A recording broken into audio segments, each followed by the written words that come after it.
중심 구절이죠. 자, 제가 이 팔복을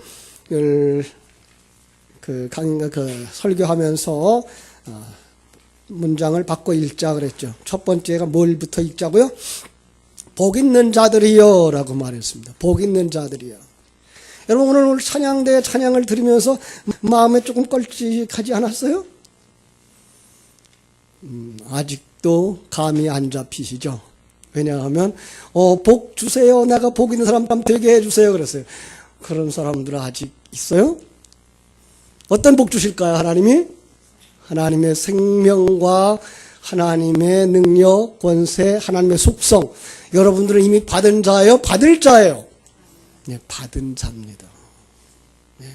이미 우리가 하나님이 주신 그 복을 받은 자들이라는 사실을 알고 들어가야 이 팔복이 나의 상태를 설명하는 것인지, 여기서 예언되어지고 제시되어진 것들이 이제 우리 앞에 펼쳐졌으니까 나는 이런 사람이 아직 못 됐어요. 그러니 이런 사람 되게 해주세요. 그래서 이걸 누리게 해주세요 라고 본다면 아직 여러분은 복 있는 자가 못 되어 있는 겁니다. 그런데 오늘 성경은 뭐라 그래요? 복 있는 자들이요 라고 말씀하십니다. 누가 복 있는 자들입니까?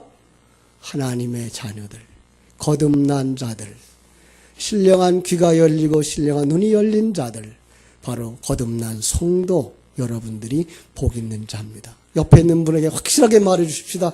당신이 복 있는 자입니다. 예, 당신이 복 있는 자입니다. 예. 이걸 몇 번 가르쳐 주면은 그게 인식될 것 같아요. 벌써 지금 6번째 얘기하고 있는데 아직까지 잘 안 느껴져요? 내가 복 있는 사람인 게? 아니요. 복 있는 사람입니다. 예. 그래서 오늘 팔복은 복 있는 자에게 인식되어지는 증상, 반응, 현상이다라는 거 꼭 기억하셔야 하겠습니다. 여기서 말하는 복, 이 바라크라는 원어를 쓰는데요. 그게가 언약이라는 메리트라고 하는 똑같은 어근을 가지고 있습니다. 그걸 한 대를 묶어보면 창세전에 언약 안에 들어있는 이들은 모두 복받은 사람이다라는 겁니다. 그들 속에 하나님의 생명이 뚫고 들어왔고, 그 생명이 그들의 눈을 열고 그들에게 생명을 불어넣어줬고, 그들의 귀가 열려진 자가 되어졌고, 그가 눈이 열려진 자가 되어져서 성경 속에 말하는 귀 있는 자는 들을지어다라고 하는 말씀이 들려지기 시작했고, 눈을 열어서 하늘나라 세계가 보여지기 시작한 겁니다. 이게 성도입니다. 아직도 여기에 미치지 못하신 분들이 있다면 애통하셔야 됩니다. 예. 내가 하나님의 백성인데 불구하고 하나님 약속하신 그 부분이 내게 보여지지 않습니다. 그래서 내가 마음에 가난함, 그 갈급함이 없습니다. 애통하셔야 됩니다. 오늘 우리가 애통할 이유는 여기밖에 없습니다. 왜요? 신령한 눈이 열려지고 나니까 세상의 것들이 아무것도 아닌 것으로 보여지기 시작했습니다. 왜요? 우리는 하늘나라의 영원한 걸 가졌고 이 세상 것은 유한한 것이기 때문에 그렇습니다. 이걸 보실 수 있는 분들이 신령한 자요. 이것이 보여져서 여기서 어떤 환경을 만나더라도 그 속에서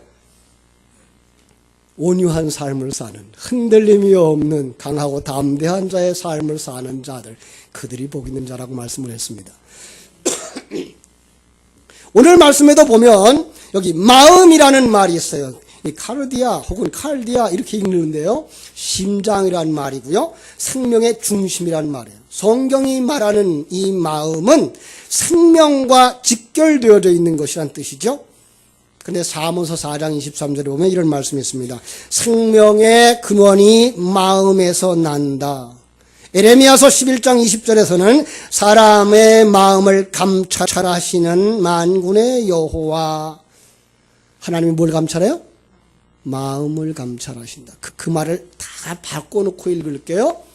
사람은 뭘 보거니와? 외모를 보거니와 하나님은 중심을 보느니라. 마음을 감찰하신다는 말과 중심을 본다는 말은 같은 의미입니다. 예. 잘 들으세요. 이 중심이 하늘 생명과 연결되어져 있으면 산 자고, 이 중심이 다른 곳, 엉뚱한 곳에 연결되어 있으면 죽은 자입니다. 그래서 예수님이 이 땅에 오셔서 아주 신앙생활 잘하고 있는 이들, 당시의 바리새인들, 유대인 중에서도 유대인, 율법주의자들 중에서도 율법주의자들, 행위에 있어서 완전하여 율법을 가지고 내 속에서 흠을 찾아봐 라고 자신있게 말할 수 있는 그들을 향하여서 하나님 뭐라 그래요? 죽은 자들이다. 절기를 잘 지켜요. 율법을 잘 지켜요. 윤리도덕적으로 깨끗해요. 다른 사람을 위해 헌신하고 희생하고 봉사하고. 그런데 하나님은 그들을 향하여 죽은 자들.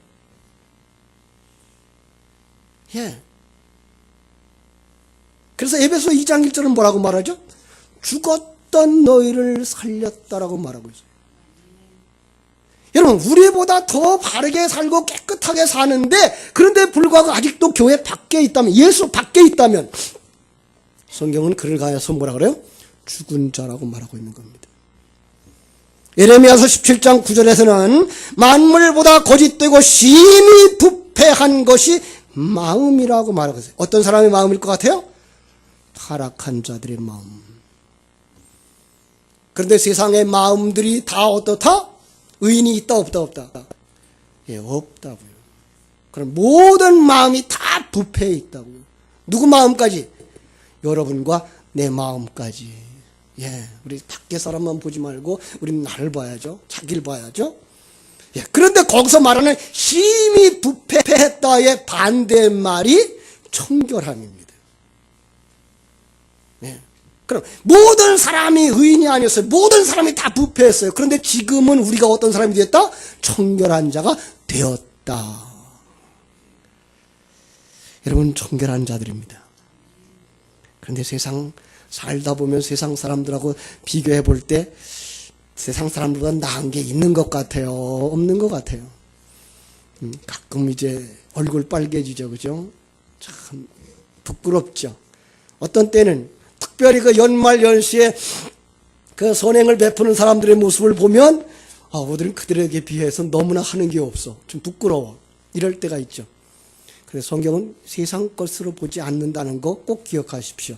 여기 청결이라고 하는 말은 카다로스라고 하는 말인데 사전에서는 이렇게 티 없이 맑다, 정직하다, 흔들림이 없는 고요한 상태라고 말하는데 성경은 뭐라고 말할까요? 많은 사람들이 그냥 그 사전적 개념 가지고 들어와서 그렇게 되려고 노력했어요. 그들이 바리새인들이었고 중세의 그 수도원주의자들이었죠. 지금도 거기서부터 배워온 사람들이 뭐 하죠? 드레스데야서 하죠. 그들은 하나님의 음성을 듣는다, 하나님을 본다 이렇게 말하고, 또 거기서 조금 더 변질된 게 뭐죠? 관상 기도죠. 하나님 보고 싶다, 듣고 싶다 하는 기도들. 다 속지 마세요. 사람이 할 수 있는 것 아니에요. 이 청결함은 사람이 만드는 것 아니에요. 바울은 그 노년에 영성이 극에 달했을 때에 쓴 로마서 7장에서 뭐라고 말하죠? 마음을 내가 마음대로 통제할 수 있다 없다? 통제할 수가 없더라는 거예요. 마음에는 원이로되 뭐가 약해요? 육신이 약하대요. 내가 선을 행하려고 하는데 행하고 나니까 뭐예요? 악한 거예요. 그 사람이 율법에 완전히 길들여진 사람입니다. 도덕적으로 굉장히 깨끗한 사람입니다. 심지어 뭐라 그래요?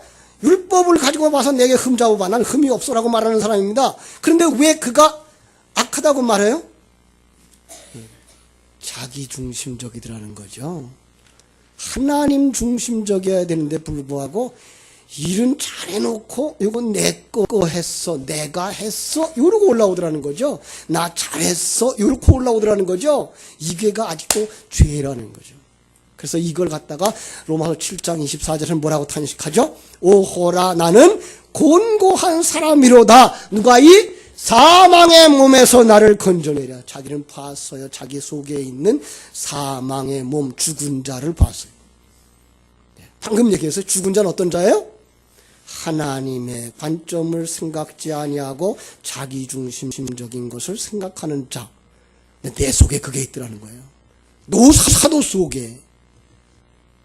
아니 지금 우리로 말하면 목회를 한 40년쯤 하고 70 은퇴가 내일 모레고, 아니 내일 모레 이 세상 떠날 만한 사람이 됐는데 아직도 내 속에 내 욕심이 있더라는 거예요. 그럼 사람 보지 마세요. 사람은 그냥 처음 교회에 나왔을 때나 오래돼서 내일 모레 이 세상 떠날 때나 은혜가 붙잡는 그 시간을 제외하고 나면 똑같아요. 예. 목사 너무 믿지 말아요. 강단에 있을 때 하는 말만 믿으세요. 목사도 사람이에요.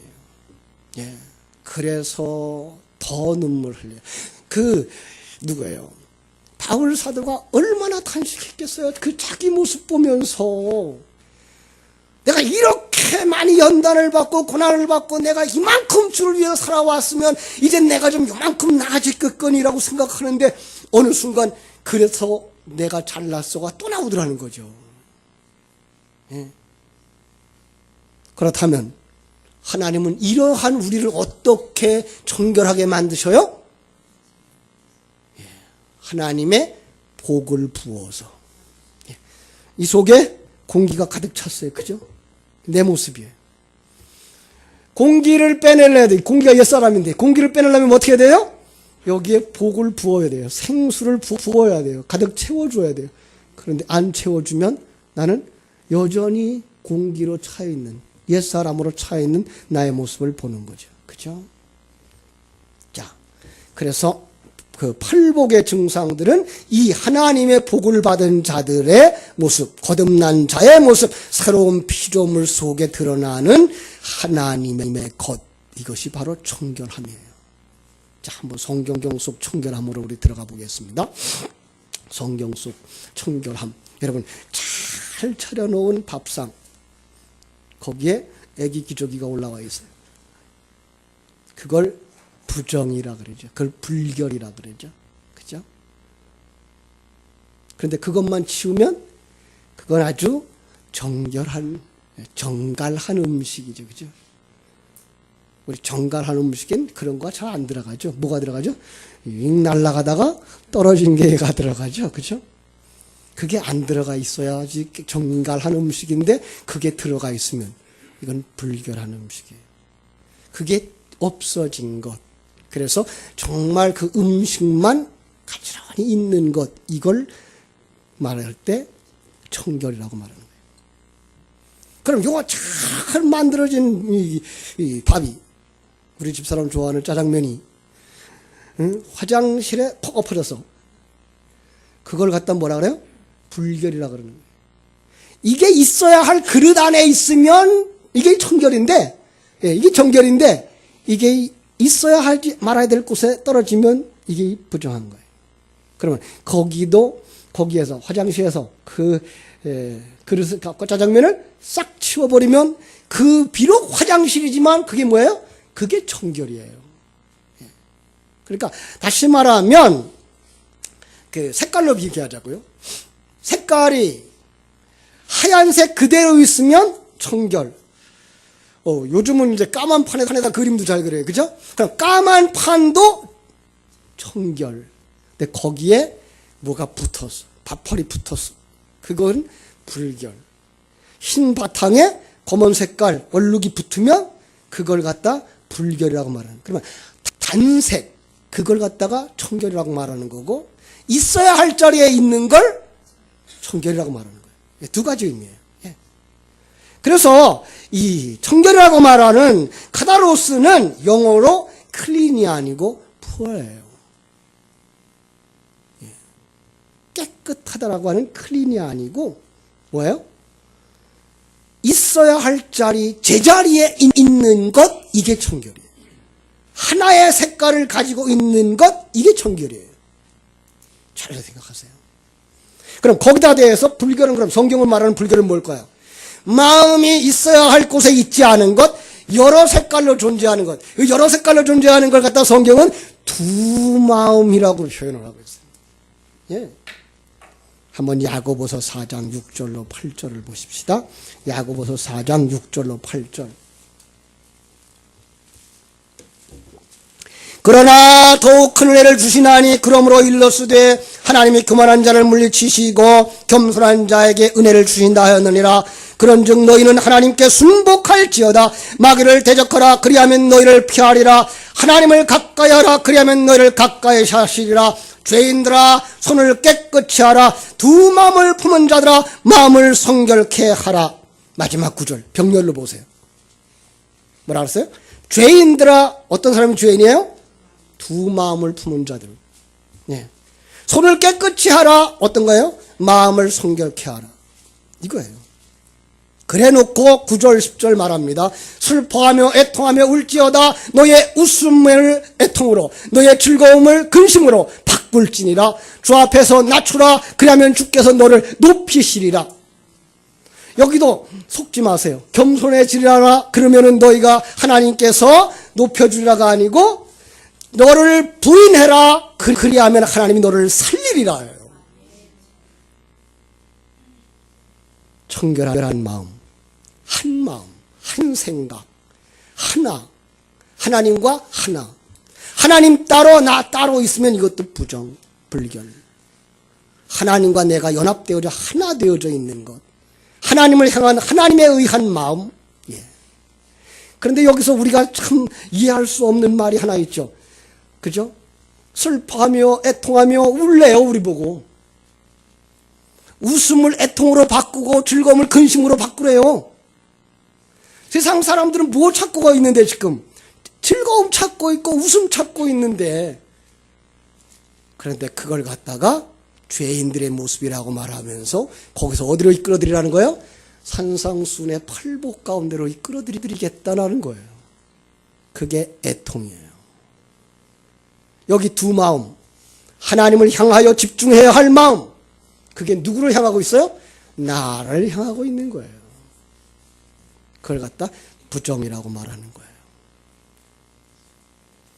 여러분, 불신자들은 죽었다고 말하고 있고, 그죠? 천국에서 완성된 하나님의 사람들은 살았다고 말하는데, 여러분은 그럼 죽은 자입니까? 산 자입니까? 둘이 다 있어요. 여러분 속에 하나님에게 붙어있는 생명을 가진 산 자 세 사람이 있는가 하면, 여러분 아직도 이 세상 속에서 이 세상 걸 사랑하고 세상을 좋아하는 옛사람이 붙어있어요. 괴물들이에요. 성도들은. 불신자들은 이 갈등 없어요. 예. 하늘나라에 가면 또 이 갈등 없어요. 그런데 이 땅에서 하늘나라와 지옥을 함께 경험하며 살아가는 자들이 있으니 그가 바로 성도예요. 빨리 그 죽은 자를 벗어야 되는데, 거기에다가 관심을 두지 말아야 되는데, 그 죽은 자라 그래서 우리가 생각하는 그냥 뻣뻣하게 숨도 안 쉬고 호흡도 안 하는 자가 아니라, 아까 얘기한 것처럼 죽은 자는 어떤 자예요? 하나님을 생각하지 아니하고 자기를 생각하는 자거든요. 이게 우리 속에 그냥 붙어 있다는 얘기예요. 바울 사도가 얘기했던 이게 사망의 몸인 거예요. 여러분, 그런데 여러분은 누구에게 양식을 줍니까? 그 사람이 오늘 여러분을 지배합니다. 세 사람에게 양식을 주면 세 사람이 여러분을 주장해서 여러분을 세 사람으로 살게 하시고, 그런데 집으로 돌아가 텔레비전을 틀고 10분만 지나면 저 진리의 말씀을 어디로 가요? 온데간데 없어지고 세상에 양식이 가득하여 세상 것만 추구하고 거기에 나오는 거에 근거해서 나는 행복한 자인가 불행한 자인가를 스스로 판단하고 거기서 눈물 흘리고 웃고 그러고 있죠. 그러니 우리 속 사람이 언제 잘하겠어요? 진리의 말씀을 주야로 묵상하는 자, 그가 복 있는 자입니다. 여러분, 하나님의 진리를 되새김질하는 그 순간만 여러분은 영에 속한 사람입니다. 그래서 성경은 뭐라고 요구합니까? 쉬지 말고 기도하라. 진리를 쉬지 말고 되새김질하라고 말씀하고 있는 것입니다. 성경은 그렇게 말합니다. 사람이 두 주인을 섬길 수 있다 없다? 없습니다. 두 주인을 섬길 수 없다. 그런데 오늘 성도들은 바벨론 포로로 잡혀가기 전에 이스라엘 백성들처럼 두 주인을 섬기고 있습니다. 바벨론의 포로로 잡혀가기 전에 그들은 신전에 아예 바알 신전이 하나 따로 있었고 바알과 아세라 목상을 섬기는 제단이 따로 있었고 여호와 제단이 따로 있었어요. 구원에 관한 한 예수님 앞에 왔고 물질을 얻기 싶을 때는 바알 제단으로 간 거예요. 여러분 그걸 갖다 두 마음을 가진 자라. 그죠? 두 주인을 섬기는 거라. 그러면 우리는 누굴 더 좋아할 것 같아요? 보이지 아니하는 천국을 약속하고 있는 그 천국을 약속하는 하나님을 더 좋을 것 같아요? 보이는 거 당장 준다는데 그거 좋아할 것 같아요? 예, 우린 정말 쉽지 않은 것입니다. 마음의 청결은 사람이 하는 것이 아닙니다. 그래서 사람은 할 수가 없습니다. 누가 한다고요? 하나님이 자기 백성 성도 속에서 일하는 겁니다. 그래서 그들에게 어떻게 만들어요? 마음이 가난한 자 되게 하시고. 누가 하셔요? 하나님이. 그럼 우리는 그때부터 내가 죽은 자니까 누구만 따라가요? 하나님만 따라가요. 그래서 갈급하게 되는 거예요. 진리의 말씀에 목말라 하게 되는 거고요. 의에 줄이고 목마른 자가 되는 것이고요. 그게 되지 않는 것을 인하여서 애통하는 것이고요. 그 과정 가운데 우리가 마음을 하나님께만 두게 되는 것, 하나님께만 두도록 만드시는 것, 이게 마음의 청결입니다. 그럼 마음이 청결하지 못하다는 건 뭐죠? 다시 반복합니다. 마음을 하나님께로 모아지지 못하고 세상을 사랑하는 상태. 세상 속엔 누가 숨었을까요? 내가 숨어 있어요. 그래서 우상 숭배, 우상의 제일 꼭대기 누가 숨어 있어요? 내가 숨어 있어요. 나를 위하여 종교를 이용하는 것, 나를 위하여 예수라고 하는 이름을 이용하는 것 자체도 우상 숭배라는 거예요. 그래서 십계명 두 번째가 뭐예요? 얘들아, 나를 우상으로 섬기지 마라.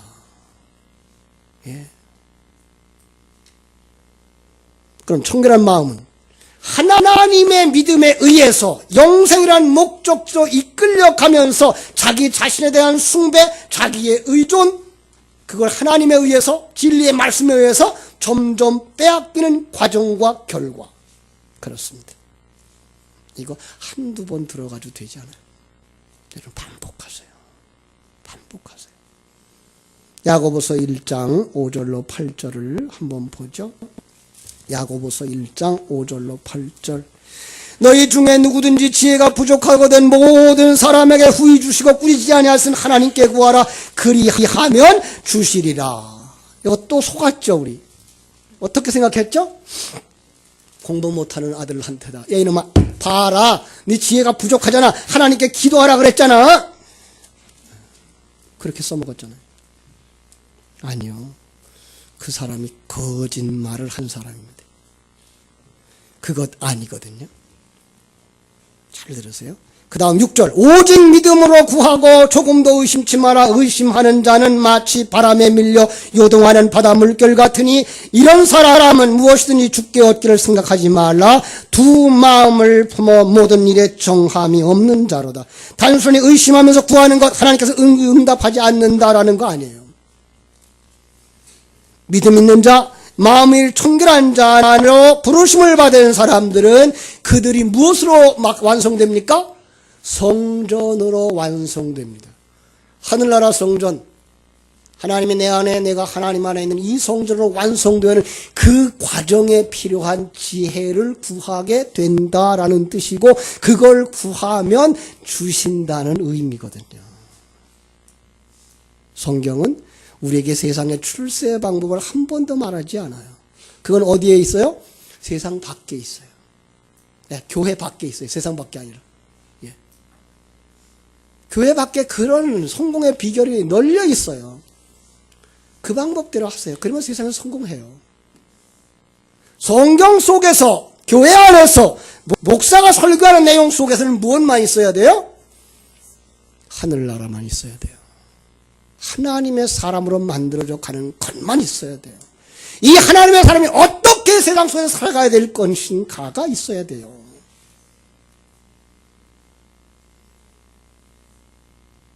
그래서 마태복음 7장에서 뭐라 그러죠? 구하라 주실 것이요, 찾으라 찾을 것이요. 너희가 악할지라도 자식에게 뭘 줄 줄 알거든? 좋은 것을 줄 줄 알거든. 그런데 누가복음 11장 13절에 보면 그 좋은 것을 어떻게 바꿔놨죠? 성령을 주시지 않겠느냐. 좋은 것이 성령이래요. 너희들이 구하는 것이 바로 성령이 하기 원하는 것이어야 되고, 그 성령을 주시면 뭐예요? 성령이 너희 안에 들어와서 너를 어떤 사람 만들어요? 온전히 하나님과 하나 되는 사람 만들어. 그 여러분들을 청결한 자로 만들어내는 거예요. 그게 하나님이 하시는 일인 거예요. 그렇습니다. 그때에 자기중심적인 사고가 무너져 내려 그게 무너지지 않는 것을 인하여 애통하는 것이고, 그 하나님의 손길을 믿기 때문에 하나님이 나를 기어코 만들어내실 거야 라고 믿어서 환난과 풍파, 질병과 고통 속에서도 흔들리지 않는 강하고 담대한 자로 살아가는 삶, 그것이 의로운 자고 온유한 자고, 의로운 자가 아니라 온유한 자고, 그들이 구해야 될 게 의에 목마르고 갈급한 것이며, 그에게 덧입혀 주신 것이 하나님의 긍휼이고, 그 사람이 자기를 온전히 비우고 하나님만 바라보는 자로 열매되어지는 것, 이게 청결한 사람인 줄로 믿습니다. 잠언서 20장 9절을 보시면, 내가 내 마음을 정하게 하였다, 내 죄를 깨끗게 하였다 할 자가 누구냐? 사람이 할 수 있다 없다? 아니다. 나 여호와가 하는 것이다. 그렇죠? 여기서도 마음을 정하게 하였다는 말, 그것은 욕심을 버리고 착한 마음을 가졌다라는 뜻이 아니고 하나님께로 향하여 가는 것, 오직 하나님께로만 향하는 걸, 그걸 사람이 했냐? 아니다. 내가 했다라는 거예요. 그렇죠? 그걸 어떻게 해요? 그게 이제 히브리서에 나오는 예수의 피, 어린 양의 피예요. 히브리서 9장 11절로 14절을 보면 어린 양의 피로 마음에 정결케 했고, 그죠? 그리스도의 보혈로 진리와 생명의 말씀에 의해서 자기 부인되어지는 성도의 현실인데, 이걸 갖다가 성경 속에서는 옷을 빤다라는 말을 쓰죠. 예. 옷을 뭘로 빨아요? 어린 양의 피로. 그죠? 여러분, 어린 양의 피로 빨면 무슨 색깔 나올까요? 예, 그렇죠. 하얀 색깔 나와요. 이런 숙제를 우리가 잘 풀어야 되죠. 그죠? 우리가 예수의 어린 양의 피로 빨면 빨갛게 나와요. 그 빨갛게 나오면 안 돼요. 거기는. 그죠? 하얗게 나와야 돼요. 그래야 신부의 드레스가 되어져서 신랑 곁에 가서 서게 되는 거죠. 그죠? 그런데 그걸 갖다가 요한계시록 7장 14절은 뭐라고 말하는가 하면, 환난에서 나오는 자들인데 어린 양의 피에 그 옷을 씻어 희게 하였느니라 라고 말씀하고 있는 것입니다. 그렇습니다. 그 사람이 그럼 어떻게 하나님을 봅니까? 금방 하나님 본다, 하나님 음성 들은다, 그런 거 쫓아가지 마라 그러면, 그러고는 마지막에 하나님 본다 그러면 목사님 앞뒷말 맞지 않지 않습니까? 그죠? 그럼 성경 속에서 그 하나님을 본다는 말이 무슨 말인지 다시 한번 이해를 해야 되겠죠. 그죠? 자, 시편 24편 3절로 6절인데요. 시간이 없어서 그냥 넘어갈게요. 그 속에 보면 이렇게 병렬 구절로 써 있어요. 나중에 한번 찾아보세요. 시편 24편 3절로 6절. 손을 깨끗하게 한 자, 마음이 정결한 자, 뜻을 허탄한 데 두지 않는 자, 거짓 맹세하지 않는 자, 이거 다 병렬이에요. 그가 누구예요? 성도예요. 복받은 자예요. 하나님께 복받은 자, 의를 덧입은 자, 구원받은 자, 그 사람이 여호와를 찾는 자라고 쓰여져 있어요. 하나님의 얼굴을 구하는 자라고 쓰여져 있어요. 그리고 7절로 8절에서 문들아 너의 머리를 들지어다, 영원한 문들아 들릴지어다, 영광의 왕이 들어가시리로다. 영광의 왕이 누구시냐? 강하고 능하신 여호와시요 전쟁에 능하신 여호와시로다 라고. 그럼 문들아 머리를 들지어다는 무슨 뜻이에요? 문 열어라 이거예요. 어디서 많이 들었던 소리 같죠? 여러분, 이건 전쟁에서 내가 이겼다라는 뜻이에요. 그걸 가지고 요한계시록 3장 20절에 가면 뭘 볼 수 있어요? 옛날 그림들이 틀렸다는 걸 볼 수 있죠. 우리는 어떤 그림만 보고 있어요? 연약하고 초라하고 기운 없는 예수님이 문 밖에 서서 사정하고 있는 그림으로 그리고 있죠? 그가 왕이셔요. 전쟁에 능하신 분이에요. 말하는 거예요, 와서. 왕의 자리 내놔. 왕의 자리 내놔. 왜 네가 왕 노릇하려고 그래? 이게 요한계시록 3장 20절이에요. 그 하나님의 계획을 알고 그 승리자 하나님을 아는 자를 향하여 하나님을 보았다라고 말씀하는 것입니다. 예? 그 하나님을 본 자가 그럼 그때부터 어떻게 살겠어요? 그 하나님 앞에서 순종하면서 삽니다. 항복하며 삽니다. 그러니까 그 삶까지 이어진 사람만 하나님을 본 자예요. 그 사람만 마음이 정결한 사람입니다. 지식으로 아무리 많이 가지고 있어도 삶 속에서 그것이 순종되어지지 아니한다면 그는 하나님을 만난 자가 아닙니다. 어떻게 그 크신 하나님, 위대하신 하나님 만난 자가 그 앞에 순종하지 아니할 수 있습니까? 그건 거짓말입니다. 하나님을 본 자의 삶, 그것이 바로 마음을 청결하게 한 자들이며 하나님의 생명으로 거듭난 자들이며 귀가 열리고 눈이 열린 복 있는 자들입니다. 바로 그 자리에 여러분이 서 있음을 다시 한번 확인하고 승리의 찬가를 부를 수 있게 되기를 주님의 이름으로 축원합니다. 기도하겠습니다. 하나님, 우리